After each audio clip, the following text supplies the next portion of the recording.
Good evening, everybody. How's it going? It's me, Comic Crack. An early Sunday wrap tonight. I worked today, so there was no chat with Rasa this afternoon. Once show is done, I'm kind of looking forward to talking about it a little bit. Obviously, I can't right now. We're on it right now. I would love to tell you some things about it, but I just can't. Yeah, so we'll talk about it eventually. Suffice it to say, it is it's winding down. We're reaching the end of this particular show, and we just had to go in today to do some work to get them ready for next week.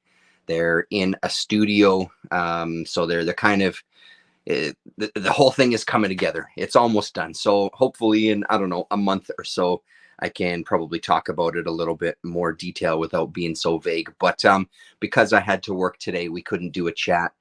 Not sure what next weekend is going to bring. I'm hoping that we have a full weekend, but we'll see how this week goes. A couple things to talk about off the top. A couple of great videos crossed my path. Chris Hedges, The Cost of Resistance. Fantastic talk. I'm a big fan of Chris Hedges.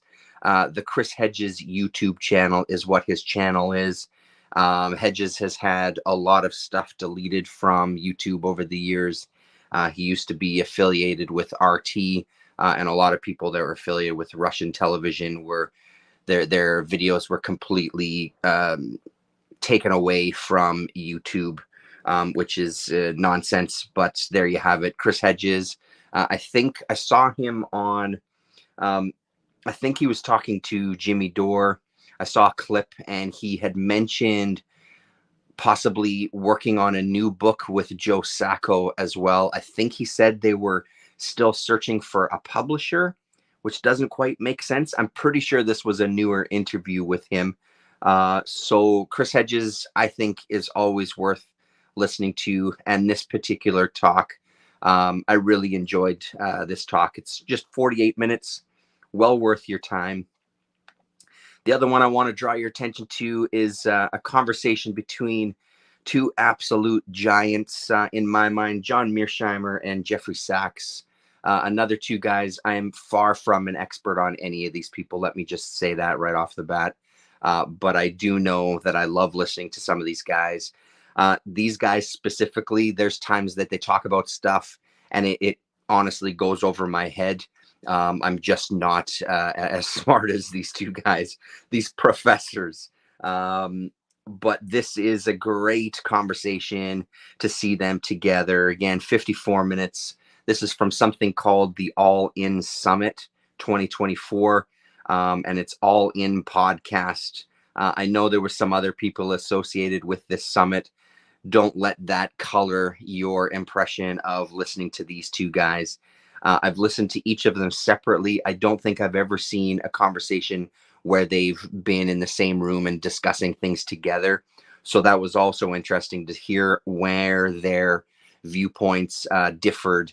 Mearsheimer, to me, you can see he's been on Piers Morgan a few times. And I'm always impressed with Mearsheimer, his ability to kind of just state what he believes the facts are and even say, this is how the facts as I see them. Of course, you might not agree with me. He's pretty notorious for keeping a fairly level head. It's hard to kind of get him riled up. That said, though, there was a couple of moments on Piers Morgan where he did get a little heated. You think so, Forgerelli? Yeah, I mean, fair enough. Mearsheimer is a loon, is what Forgerelli is saying. I don't know if I agree with that, but I take your point there. So anyway, it was a great conversation. I came down more on the side of Jeffrey Sachs in things that he was saying. They have a conversation in there also about China.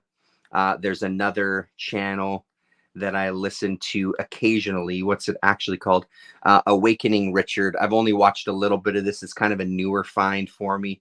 But he is a Chinese guy living in, I think he lives in the States now. And he talks a lot about China and politics and things.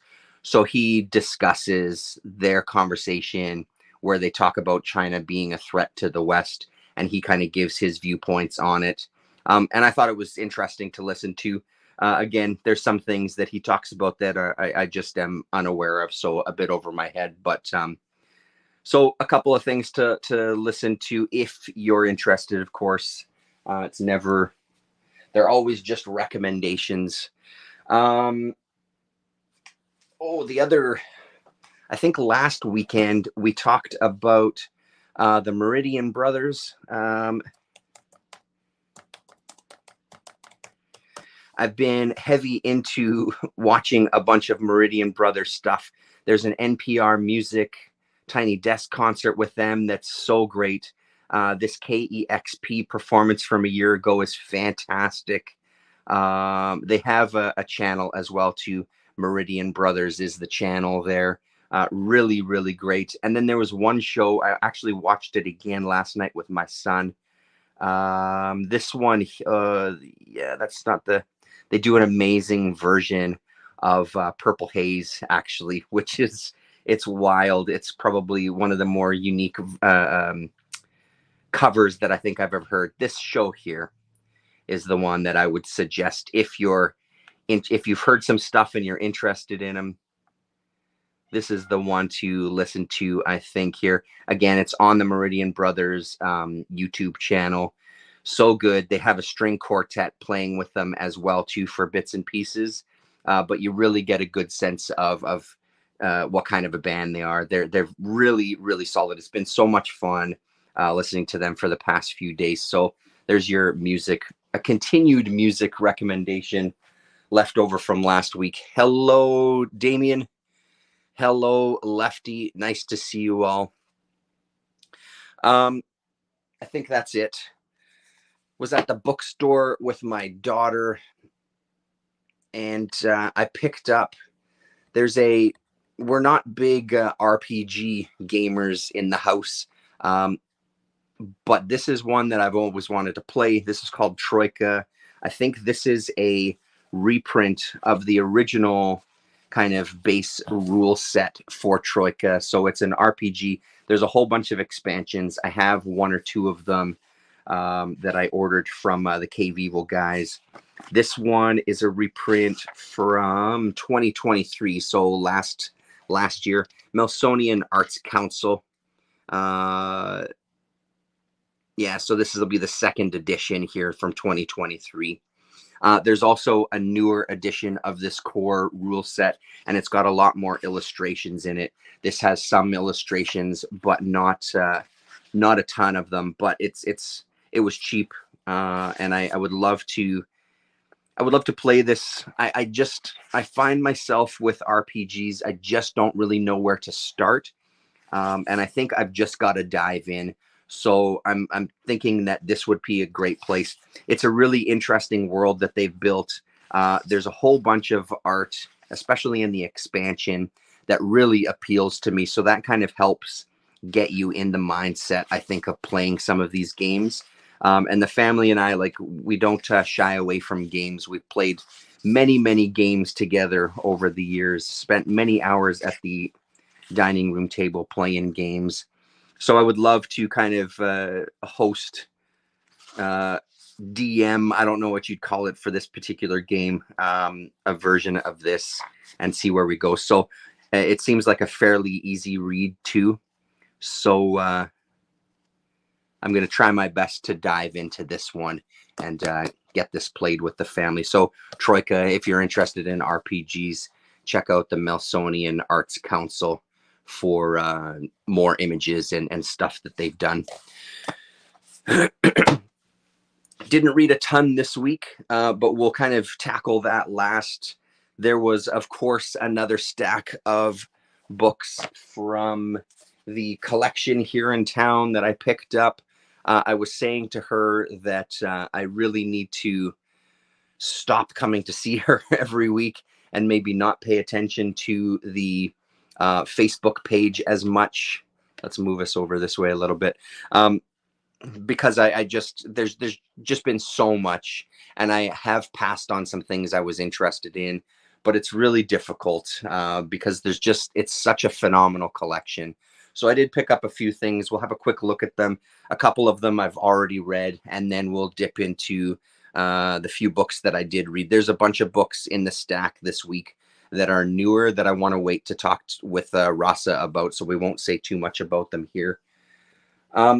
There was a random kind of set of comics. I think all three of these were in that, and I think it was $5 for all of them, I think is what it was. So Matt Howarth, Savage Henry, issue #1 from the Vortex series. AFPC was talking about this before in the chat quite a little while ago, a couple of months ago probably. I know the Savage Henry miniseries, so this is the first issue of kind of the ongoing. So that was pretty nice. And then in with that was also an Eros comic that I hadn't heard of, Atomic Age, Truck Stop Waitress. And this is from Bob Fingerman. It looks pretty good. Again, because it was in the set, I don't know if I would have necessarily gravitated towards this one if it was on its own. But the few dollars that I paid for this stack made it worth it. So right off the bat, we get a little Twin Peaks dirty story. So it's just short stories. I don't know if these appeared somewhere else and they were collected for this issue. It looks like they're all 2-pagers. Welcome to the channel. Get your kids around the TV. We got some buoys. So yeah, not super appealing to me, but because it was in the set. And then again, this Chuck Austin, this stuff, even though it's rip-off press, I've seen some Chuck Austin stuff before. I've seen this strips series before. And again, it's not something that really floats my boat. I did give this one a read because it's so quick. He seems to want to do this sort of, I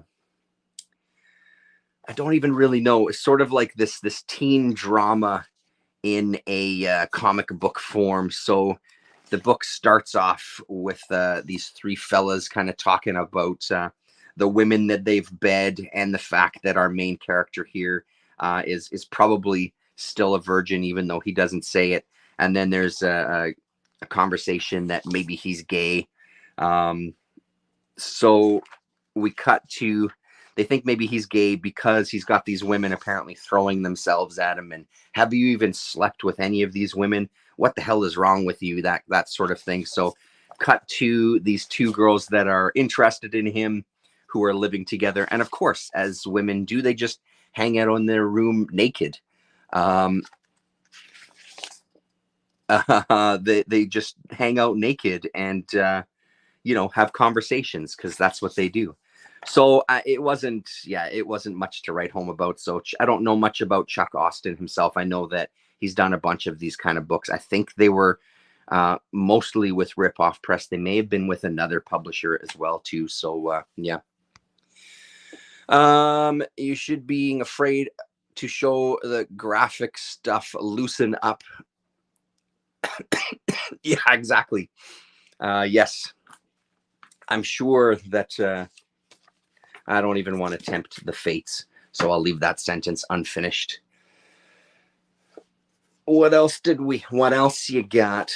She had a stack of Tits and Clits, underground comics. So an anthology of, I think it's all women artists in here. Let's see, Dot Butcher, Lynn Chevley, Joyce Farmer, Roberta Gregory, Ruth Lynn, Trina Robbins, Shelby Sampson, from Last Gasp. And this is from,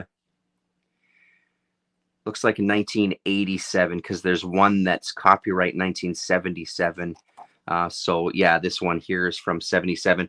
I think I've got maybe one issue of this. I don't even know if it's, I might have got lucky, maybe, unless it's that issue, actually. Maybe it's issue #2 that I already have. Anyway, I don't have many of these. So this was a really nice score. I've always wanted to pick up some of these. So nice to get them all in a lot. So we'll just kind of look at the covers here. Roberta Gregory is in these, of course. And of course, Trina Robbins is in it. There was an artist that caught my eye here as well, too. Yeah, right here, this R. Lynn. What was the first name there? I probably said it in the other one here. Ruth Lynn. I don't know anything about Ruth Lynn, but looking through these books, I really, really like the looks of her stuff a lot. This is right up my alley. So this is stuff that's dated 1977. But that's really great looking stuff there. Yes, absolutely great colors on the covers there. But this is wild, really, really wild. So Ruth Lynn will be a name that I look into further for sure. Issue number 6. And then Mary Fleener for issue number 7 also has a story inside as well. I think hers might be the first one. Yeah, there you go. So always great to see that. And I love seeing the ads in some of these things too. So really great stuff there. What am I missing here? Austin is regarded as the worst X-Men writer of all time. Jeff, nice to hear from you. That's hilarious. So what you're saying is those are the X-Men books that I want to read for sure. Fantagraphics has a collection of Tits and Clits. Of course they do. That doesn't surprise me at all that they would have that collection. And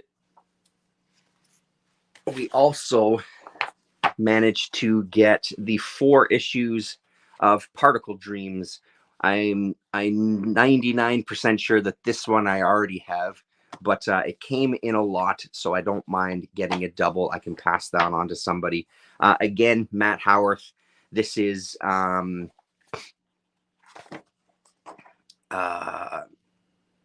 Keith Yama is the main character's name. Keith Yama had a bunch of different series from Matt Howarth, but these are the Fantagraphics magazine size, black and white. They're all black and white. I read the first issue. Pretty great stuff. It's kind of classic Matt Howarth. She's sent to this planet to help with a labor dispute, actually. And the indigenous creatures to the planet are these giant kind of lizards, and they're refusing to work because there's worms that are scaring them. So when she kind of digs into it a little more, she finds that indeed there is this giant worm that takes up, I think they said, like 40% of the planet. So they coax it off planet, and you can see it coming out into space here. When they give it a little more look, they find out that it's actually the indigenous creatures' like subway system that they use to travel from planet to planet. So it's not actually a giant worm after all. Pretty entertaining little story. Howarth is kind of at his prime in some of this stuff too. There's a lot of really great detailed things. There's a couple of other short stories here. I don't think this one had a date for this next one. It's all dated 1986, but I feel like this solar piracy story is earlier, only because it has a different feel. It has an earlier feel than the 80s from Howarth. It has kind of his 70s kind of feel to it. The layouts, some of this stuff that's going on in the background feels more 70s Howarth than 80s. I could be wrong though. Maybe it all is 80s. Let's see if there's a date at the back. No, there's not. So I'm really, really happy that I got these ones. And then this one is 1984 called Kill Her Again. Some of that background detail is so great. Yeah, I mean, the Howarth collection has exploded over the last year, and I'm all for it. So happy to find all of this stuff. And as usual, fantastic ads. The black and white stuff, Captain Jack, Critters, Journey, Nemo, etc. So there we go. So that's issue number 1, issue number 2, and there's number 3, and number 4 there of Particle Dream. So I think this was only 4 issues from Fanta. So that's all that. A couple of more Catalan Communications books, ones that I didn't know anything about, but they looked intriguing when I did a little search for them online. Hello, Jason. Nice. I'm only at 25% of Particle Dreams as of now. Nice. Recalculated 33.33. Nice, very nice. Um, so this is from Silvio Cadello, The Romantic Flower. Of course, adults only, from Catalan. And this one is dated. What year do we have on this one? 1990, October of 1990. Like I said, I know absolutely nothing about these. The price was right. It was Catalan. When I did an image search, the art looked appealing enough to give it a shot. Again, it's hard to pass up this European stuff because you just don't see it, or I don't see it here that often. So there you go. What better language for an extraterrestrial to learn about our species than sex? So there you go. Being an alien flower, however, this versatile visitor sees Earth as one big horny hothouse, and he's ready to be planted anywhere. There you go. So that one I have not read, but this one I did. I read it last night. This was pretty great, actually. This is Irma Jaguar by Alex Varenne. I think there was a second book of this. I don't know if there was a second and a third, but this was pretty popular when it came out. So a second book, at least one more book was done. This kind of high class lady, not quite slumming it isn't the right word, but just experimenting. The book starts off. This is from 1990, the English language edition, April 1990, originally published in 88. Oh, sorry, clicking buttons over here. It starts off, she's going to kind of the hooker row there and having a conversation with some prostitutes. And that kind of sets off our tale. I love the energetic black and white stuff. I love the look of that face, for example, is really, really great. I love it when you sort of get hints at structure and character design. So she finds this young couple that are hitchhiking and decides to kind of play a little bit of a game with them. She quickly ditches the guy and takes off with the woman, and they get into all sorts of trouble. We get stuff like this too. So this was honestly a pretty entertaining book, very fantasy driven, because at the end there's the sense that she's had this, the cheap out at the end of the book is that she's had a fever and she's being taken care of and she's bedridden, which is always really fucking disappointing when that kind of stuff happens. So she's sort of lived this dream life, which makes sense, the way that she was moving through scenes here and the way they were able to kind of move from one place to the other. I prefer that stuff, though, to be played off as reality. I like that kind of fantastic ideas. At one point, they're driving towards this lighthouse here, and they're able to, the tide is pretty much out, and they're able to drive through, and they see this naked guy surfing, windsurfing. And when they get to the other side, the lighthouse has disappeared, and there's a mansion there. And she knows her way through the mansion. I prefer that stuff to presented as this is just the reality of the book. And when you have a final page like that, for me personally, it sort of throws the rest of it out a little bit. I kind of pretend that this last page, if you ever do pick this up, just don't read page 48 and you'll be fine. So really entertaining book. Yeah, not much else to say about it. A good read, Catalan Communications. So that really ups the stack for me of Catalan stuff. And last but certainly not least, hello, Donald Rex. Hello. Video Homicide. Welcome. Nice to see you, man.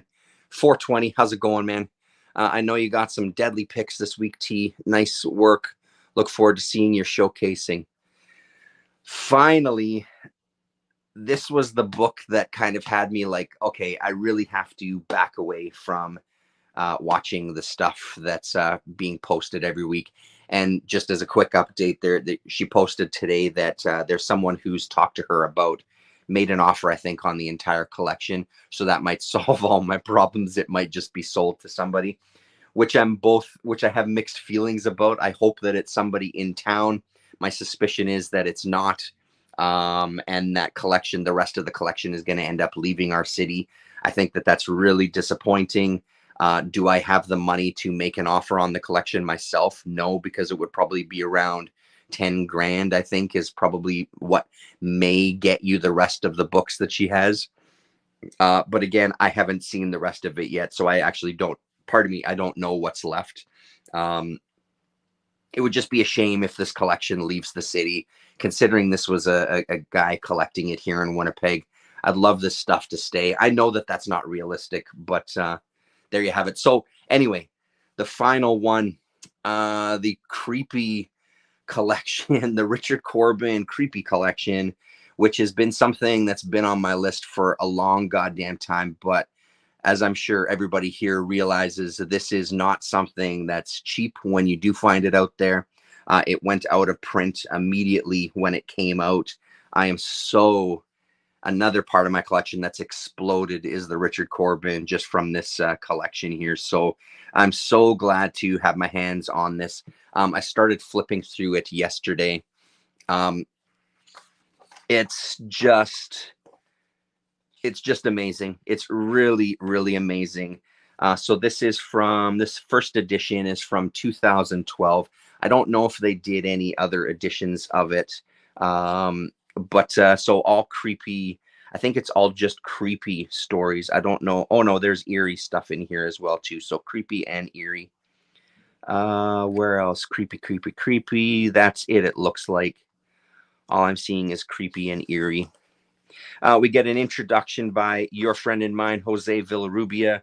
He talks about Corbin and he talks about the stories. He gives a little kind of short paragraph on some of the stories, where they were in terms of his career, what kind of tools he was using for some of them. Talks about going and working on when he went and worked on 1984. But yeah, so that's his write-up from 2012. He also has a piece at the end, and then there's a bunch of footnotes in his introduction there that they talk about. So we also get a bunch of his covers as well. I only have a few creepy magazines. This is one of them that I have, actually, though. I've got a couple, maybe 3 or 4, with some Corbin art on it. And of course, they do a good job of art and story by Richard Corbin. So we get a nice mix of black and white and color stuff. I did read this first story. It was pretty fun. This old woman who has this guy, this sort of wizard guy who's going to make her young again and basically suck the life out of this young daughter of hers. And they end up being kind of connected. She, of course, sabotages the wizard as well and traps them both in a cave, where he ends up starting to starve to death. So he starts eating the young woman, and everything that he does to the young woman happens to our old hag, who's now this young broad. So a nice little sort of, creepy / Twilight Zone-y type of end. And then we jump right into a Tangled Hatred. And again, the beautiful thing about seeing a lot of these collections of Corbin stuff is seeing his different styles back to back, because that zombie type skeleton, whatever it is there, is just beautifully rendered on that page there. So really, really nice. Let's see if we can fast forward here to some color stuff. The first story is the only one that I read, and then I sort of flipped through. We get a little bit of his softer kind of look, like his airbrushed kind of black and white look here as well. A couple of one-pagers. Let's find some color stuff, because there's some beautiful color work here. So there's one, but there was one that jumped out at me. Oh, and then the story here from Werewolf, the hardcover that I got from the same collection as well too. So there's a couple of repeats for me in this, but I don't mind at all. Here we go. The Low Spark of High-Heeled Noise. That is a gorgeous, gorgeous splash page. I love the way this house kind of jumps out of that page, jumps off of that page. just beautiful. So Doug Minch, art by Richard Corbin on this one. I think there was a couple of other. Yeah, this one was also in the werewolf story, this change into something comfortable. And it has a beautiful, and it looks, from my memory, since I just read this werewolf books recently, it looks like they're kind of represented equally well in both of those books. Bless Us, Father. So it is chock full of good stuff. And the exciting thing about a book like this for me is I haven't read like probably 90% of this stuff. So for me, that's really, really exciting. I've read his underground stuff so many times. I've read Den so many times. It's nice to have a big, giant collection of work where the majority of it is stuff that I've just never read before. It's beautiful to see some of this color and black and white work as well too. So this is going to be one that I pour over for quite a while. I think I'll probably end up sitting and reading it in one large dose, but I'm going to try to pace it out a little bit. How fucking beautiful is that? It's just stunning stuff. Edgar Allan Poe's The Raven. So anyway, there we have it. We all know by this point on this channel what Richard Corbin's art looks like. But there's kind of a quick peek at what's here. We'll flip to the back to see what kind of stuff is in the back here. So glad to have this in my hands, though. Here we go. So we get some cover and miscellanea gallery. Yeah, that might be one of the other ones that I have. That's a beautiful one. I've seen that many times. That's a really nice cover. Yeah, and I think I've got this issue of Eerie as well, too.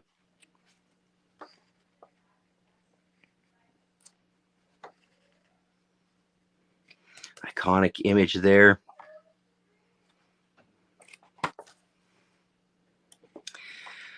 We get some sketches of the hostess for this cover here. Richard Corbin panels ran as fan art in the Eerie number 16 Eerie Fanfare Letters page, 1968, more than 2 years before his Frozen Beauty story ran in Creepy number 36. Best Artist Writer of 73, Best Art in the year 1976, Best Cover Artist, etc. That's great to see that stuff collected. And then we get restoration notes from Jose Villarrubia as well as Ryan Jorgensen. And then, of course, some ads. So Creepy presents Bernie Wrightson. And then some ads for other Creepy and Eerie archives. So, yeah, that was a hell of a pickup there, man. From Dark Horse, when it came out, it was what? $32.99 Canadian. Yeah, there you go. Let's see.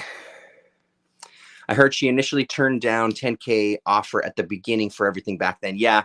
And I mean, that makes sense back then. I think now, since she's sold some stuff to me, she sold a boatload of shit to me.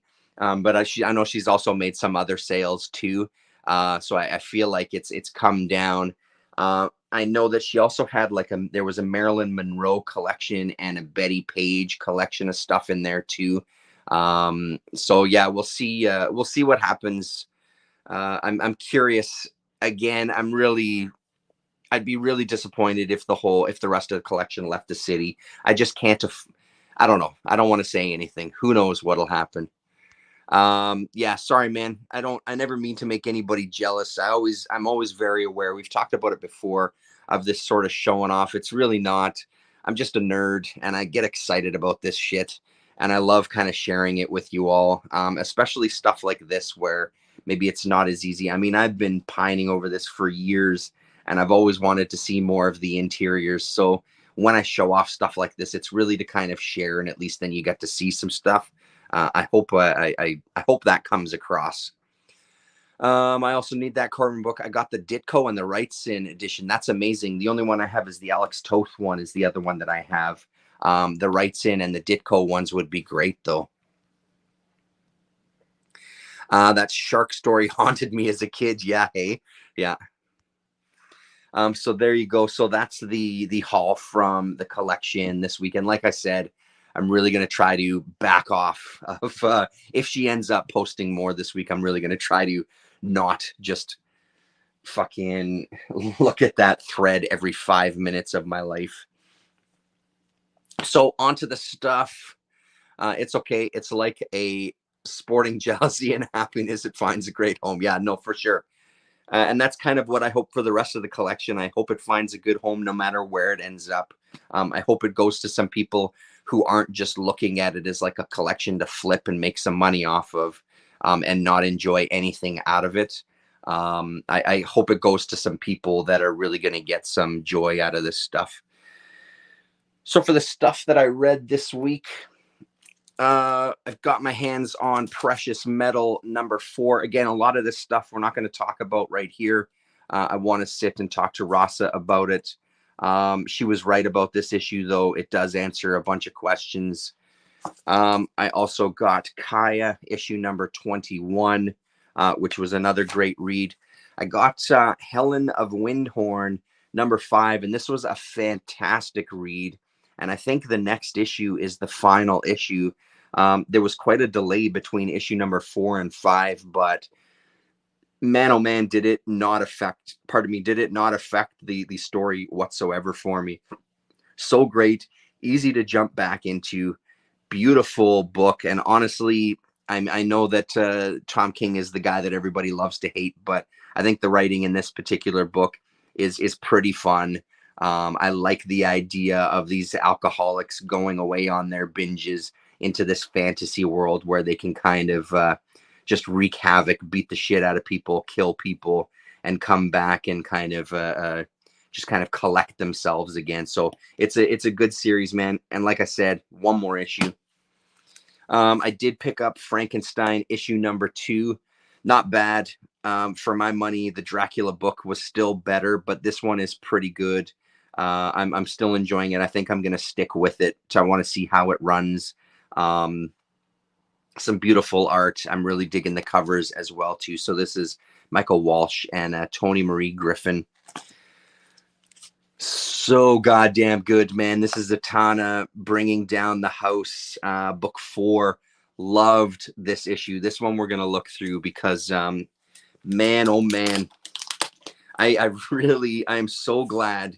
And again, this is a huge shout out to Rasa on this one because she's the one who brought it to my attention. Hey, are you going to try out the Zatanna book when it comes out? And I didn't even know there was one coming. So thanks to her for kind of putting it on my radar. I enjoy this book so much. It's a very light, easy read. Again, you're not dealing with any heavy topics or anything. It's mostly kind of fluff as far as the writing goes.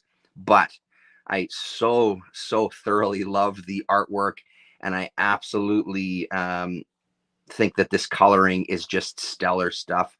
I love the kind of experimentation with page layouts and things that are happening here. It's not abstract. It's just a little different, but it still really works.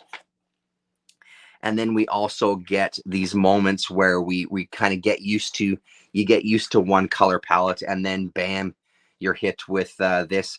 And it's so funny because I was sitting looking at this for quite a while.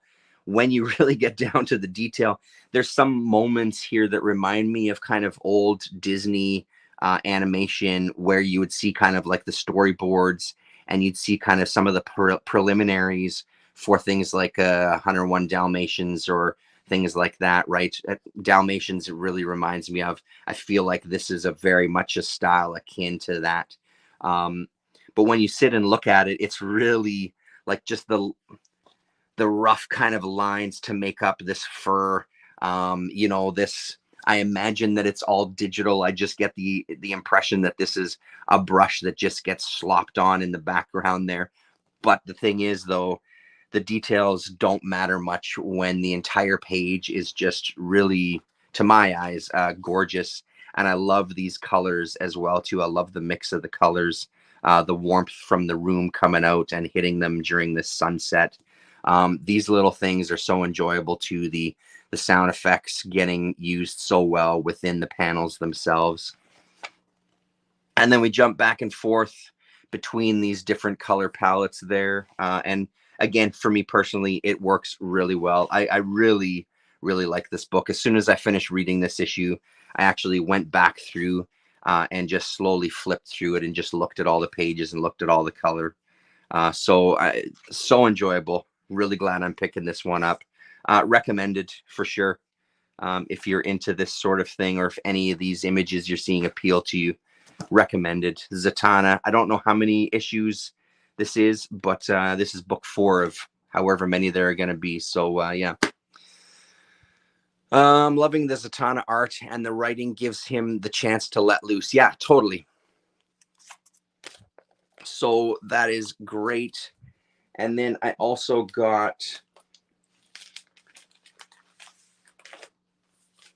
sorry, stand by there one sec. I also picked up issue number 2 of Jason Aaron's Teenage Mutant Ninja Turtles. Yeah, I'll be curious to talk to Rasa about this one again. I guess I can kind of see what she was saying. I kind of like this issue. I don't think it was as strong as the first issue. Let me say that. It felt like it kind of took a little bit of a step down, but honestly, it still had my attention throughout it. Yeah, I'm curious. I mean, obviously, we're going to get 4 issues where we're focusing on each of the Ninja Turtles as they start to come back together as a team. So I understand. I've always understood that that's the way it was going to be. And it's neat to pick up on these characters and see where they are now during this storyline. Yeah, I enjoyed this, not as much as I enjoyed the first issue, though. But regardless of that, I'm on board for all of this stuff. I really want to see where Jason Aaron's going to take all this stuff. So that's it that I read for the new comics. The last one that I read that I wanted to spend a bit of time on before we call it a night was one of the books that I got from my last my comic shop order. This is Cromwell Stone by an artist named Andreas. What was his last name? Let me see here. Andreas Martins, born in 1951 in Germany. I know him from, what the heck was it called? Rourke. So there was a book called Rourke, and I think in Cheval Noir they were reprinting some Rourke. He did a couple of other things that I'm not familiar with. This Cromwell Stone actually had 3 different stories to it. One from 1986. The Return of Cromwell Stone from 94, and The Testament of Cromwell Stone from 2004. I don't think the last 2 were ever reprinted in English. I think this was the only one that was in English. This was a gorgeous and dizzying book. I felt like there was so many moments in this book where I felt like the camera was almost, I mean, I'm only going to say this because of where the story ends up going. It felt like it was kind of, you were always at motion, like you were always at sea, like the camera was rolling around and stuff and kind of starting and always kind of moving and turning and rotating. But I also loved this detail. There's some Scoiton level detail with the backgrounds and even some of the buildings. Let's see if we can find one here. There was one that jumped out at me early on. The page breakdowns, again, this is one, I'm going to be a broken record and say that it's such a shame that this is printed at comic size. This needs to be a bigger size. I feel like part of that dizzying nature of the storytelling was because everything was shrunk down to this comic book size. And again, because it doesn't shrink down exactly, there's this space at the bottom of each page as well. So I think you do, yes, it tightens things up a hell of a lot, but you do kind of lose something. Like there was moments where I almost felt like it was a little nauseous, and I'm sure that that's being done on purpose, again, because of where this story goes. So our basic story, without spoiling too much, because I think that journey is an important one. We have, yeah, I'm trying to figure out what to say and what not to say. We have a group of men who meet once a year, and every year that they meet, there's one of them that disappears that's not at this new meeting. So that's kind of the basic premise of it. He goes off to find somebody. So he had been in contact with one of these guys up until just a couple of months earlier, when all of a sudden he lost contact or didn't hear from him again. So now he's gone off to try to locate this friend from this particular group. That's all you kind of know at the beginning. And like I said, I think that that's a good place to leave it and not spoil much more. I would highly recommend hunting this down. They're just gorgeous black and white pages. I love the background detail. Like I said, that I also love the fact that it does really portray this sort of queasy nature, this constant camera movement. There's a lot of you're often looking down or looking up at characters. There's some nice little transitions to here. He finds this skeleton of an animal that he's unfamiliar with, and we start zooming in on the bones, and then it transitions us to kind of the next day when he goes back to this train station to talk to the conductor again, who's sort of half man, almost half bird type creature. Yeah, gorgeous.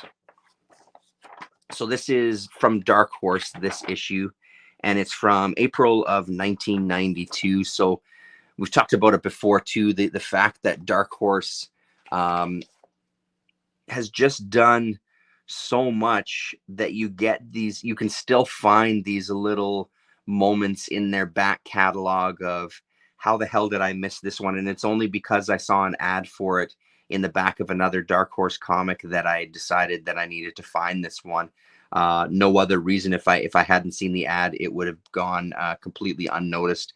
And like I said, this Andreas also appears in the Cheval Noir. So I'm not going to show you any further past this page because I think this starts to kind of reveal spoilers. But beautiful, beautiful book. And I would say that I only found out tonight that there was 2 other books. Before I knew that one, I didn't feel like this story left you hanging. Not at all. I feel like this is a real contained one shot. You don't need to read the other stuff. I'm curious to read the other stuff, but this one was satisfying as just a solitary read. Any page, yeah, 45. Looks like 48 pages for this particular story. Not a single ad. It goes all the way back to the kind of last page, and then you get the inside front cover. So it's from cover to cover story and art. So Cromwell Stone, very, very much recommended. Earl Grey did a video on that artist way back. Okay. I'll have to look for that video to see what else he showed. And with that, that is all. Thank you so much, everybody. Nice to see you all for this earlier kind of Sunday chat. Hopefully next Sunday, Rasa and I are back for our weekly conversation. We'll see how much I read this week. And then I will be back next Sunday night. Thanks very much for hanging out. Nice to see you all. And we'll talk to you.